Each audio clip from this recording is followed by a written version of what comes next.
So looking back at that time, were there people at the George School who sought you out, who served as mentors, who were nurturers for Yes, a you? couple of people. One was John Stretz, who was this black guy. And I went back for a class reunion a couple of years ago, and Mr. Stretz came and now runs a barbecue stand in Oakland, California. Got out of teaching. Uh, What did he teach?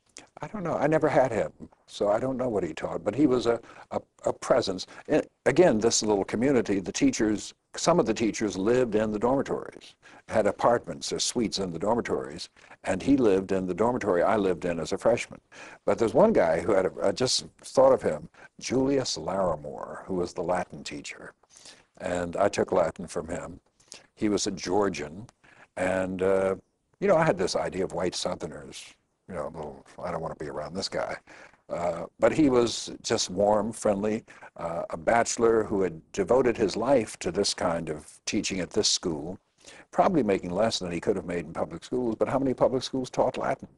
So, and he was just a wonderful guy. He had a great sense of humor, slow. He smoked, and nobody at this school smoked. But you could smell the smoke coming out of his apartment, and you knew he smoked. And to us, that was, high drama or something, or excitement, or some kind of risque behavior.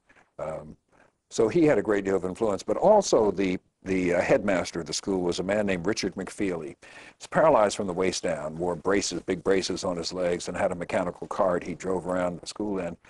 And somehow to me, he was a Rooseveltian character, because Roosevelt was paralyzed, and he looked like Franklin Roosevelt. Great big chest, because he had to pull himself along on these crutches. Ping pong wizard. He would lock those braces so he could stand upright, and with one crutch under one arm, he could just beat anybody. And he was a constant presence and friendly and welcoming.